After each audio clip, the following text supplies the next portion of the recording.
What's going on, YouTube? Evan here with Cloud9 Aquariums. Today we're going to be talking about a little thing, well actually it might be a pretty significant thing, that we like to call old tank syndrome. Okay, now this isn't something that should ever have to be talked about because it's kind of terrible when it happens. It doesn't happen to most people because a lot of people don't really stick with the hobby long enough, or they're very good at their maintenance, or yada yada yada. But I'm going to give you a couple reasons as to why you may be having old tank syndrome. Basically how to just kind of determine that you do have it, and how to take care of it, pretty much. You'll notice, well, I'm next to the 90. If you haven't been sticking up with me, you're actually going to notice, you're probably going to be thinking, wow, didn't he have discus in this last time I saw it? Wrong. If you go actually and check up on my discus playlist, you'll find out that I actually moved them into a smaller tank, just for growth purposes, and because we were having some problems with that. So go check that video out if you haven't yet. But one thing you are going to notice is that these fish do look very similar to the fish that are in my 40 long. That's because they're the exact same ones, and there are no fish in my 40 long anymore. That's right, folks. We had a little bit of a makeover, redo, change, whatever you want to call it. It was a little bit of a move. So let me lay out the scenario for you, and this is actually going to go along with my how do you determine that you're having old tank syndrome. As some of you may know, in my 40 long, I had a canister filter running, but I also had an under gravel filter. Now, this tank has been set up for 5 or 6 years, maybe, and I had no previous experience with under gravel filters. Hadn't really done my research on them, and figured, hey, what the heck, you know, old timers have been doing it for years. Let's try it out because I got it free with the tank, and so I set it up and I really liked the thing. You know, it was pretty cool. It actually helped my plants. I feel like for some reason it helped them grow a little bit. Maybe because it was getting some flow of water past the roots. But that's beside the point. Here's the problem with under gravel filters.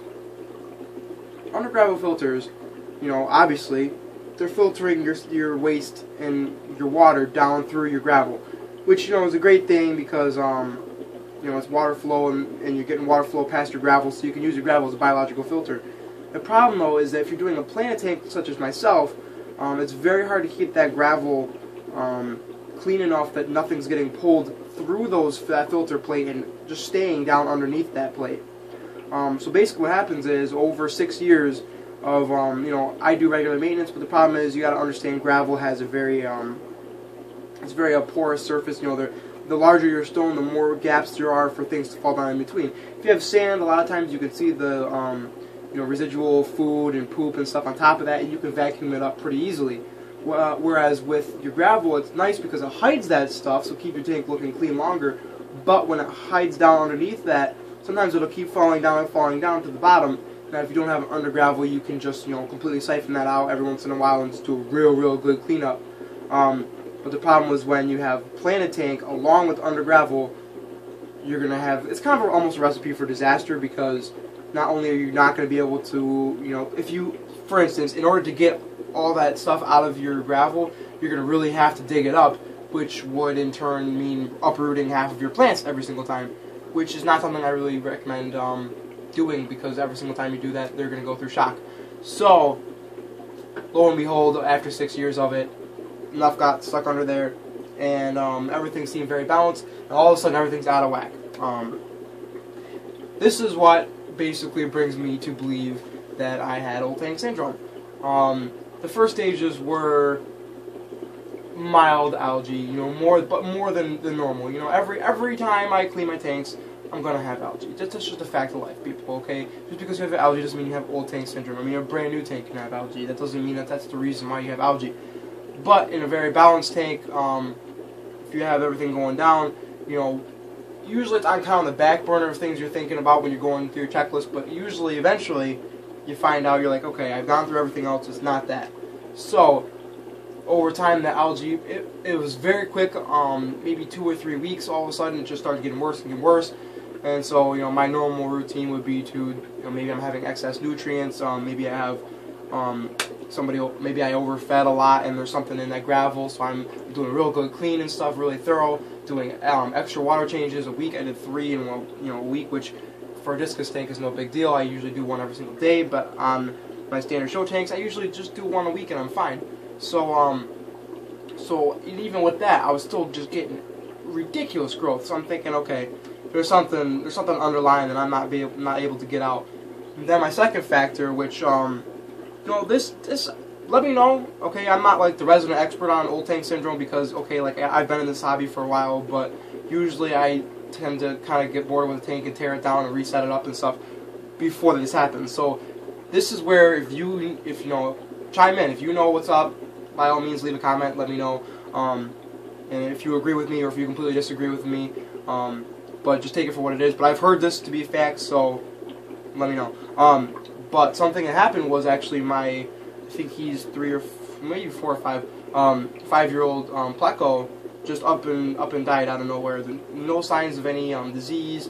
He wasn't acting funny. You know, definitely no problems being underfed or anything like that. So that was kind of strange. And then, not even a week later, I lost 2 Corys throughout the week, which was also very strange. And so, one thing I've heard is that when you have old tank syndrome, which can usually be caused of something, just a tank that hasn't been cleaned. Basically, what old tank syndrome is your tank isn't clean enough. You know, you have a lot of crap and residual food, you know, stuck in your gravel, and you're just not getting enough out, and eventually it builds up over time, and it throws your balance off. And a lot of times, what can be happening is stuff can be seeping out from your gravel, but it's affecting that low level. So the thing is, a lot of times, you know, your free swimmers won't be affected as much as maybe your low swimmers. It could be depleting your oxygen level, things like that too, but you can also be killing them. So that was something else that led me to believe that maybe there was a problem. And so I decided to take the step, you know, and move them down here. And I'm very happy I did it because when I cleaned that tank out, there was just an unbelievable amount of stuff underneath that. And really the biggest problem is that when you're doing planted tanks, you got to be really careful about that. That's why it's a really good idea to aquascape your tank. You know, just do a rescape every once in a while. And when you do a rescape, don't just move a couple little things around. You know, really pull the stuff out and just go at it with the siphon. You know, it really helps to clean it out, and it can actually save you from this. Another thing is, dude, I mean, as much as under gravel filters are a very good concept, I do not recommend them, especially for something you're going to have set up over a very long time span. As you can see, it doesn't really go so well when they do finally reach their life expectancy, as you might want to call it. So that's basically what I had going on. The only way to fix it really is to completely tear down your tank. Obviously, I wasn't going to do that with the fish in it. I mean, I couldn't even see my hand 3 inches into the glass after stirring up the gravel and the under gravel filter. I mean, it was just completely covered in crud. So it's definitely a good idea. Take your fish out, take your plants out, take everything, and just, you know, swirl all your gravel around. Definitely do a good 4 or 5. Just fill the tank up, swish it around, siphon up what's on. You know, let it settle again, siphon that all off, swish it around, and keep doing that. And do 4 or 5 water changes. If that's not enough, you can even take all your gravel out, clean your entire tank out. You know, rinse your gravel out in buckets, put it back in, reset. Now, when you're doing something like this, though, I don't recommend, if you're going to obviously set the tank up again, you may, or, I mean, I would not reset my filter at the same time. So my canister filter, that has all my biological media, so I left that. I did not touch that whatsoever. I'm going to let that run for a while, get a little bit of biological. That way I don't have to, you know, completely recycle the tank. If you don't know about cycling a tank, watch my cycling tank video, people. Come on. We know what's up. So that's what's going on. The fish are loving it, actually. I'm actually really reluctant to move them out of here. I think, I don't know, this is probably their 4th day down here, and they're doing really well. They love the extra space. You gotta think, I mean, they're coming out of a 40-gallon to a 90-gallon. They're loving it. So, and this is actually, they were kind of getting a little bit too cramped in there. You know, they've all been growing over time. You gotta understand, when I put them in there, I mean, these angelfish were yay big, and I mean, the rainbows were the size of the serpes. So I mean, things have been growing for sure. So I think it's about time that they've actually been grown up. They're getting a tank that's actually, you know, worthy of their size. So hopefully this will actually help them continue to grow. But as you can see, everybody transferred well. Drip method, boom, another video shout out, because if you haven't watched my drip method video, you don't know what's up. So hope you guys are having a good week. Hope you guys take a little bit of something from this. I hope you never have to do anything about this. but it's a good idea just to keep in the back burner in case, because it does happen, unfortunately. You know, if you really keep up on your maintenance and you're really good about it, you won't have a problem. But unfortunately, it happened to me. But we didn't lose any. I mean, we had a couple casualties, but these are the guys that they all made it, so we're good to go. But as always, if you haven't subscribed, do it up. Like this video if you think it's hot. Leave some comments. Talk to each other. No fight. You know the routine. But yeah, I hope this brings you and your fish tanks a little closer to Cloud 9.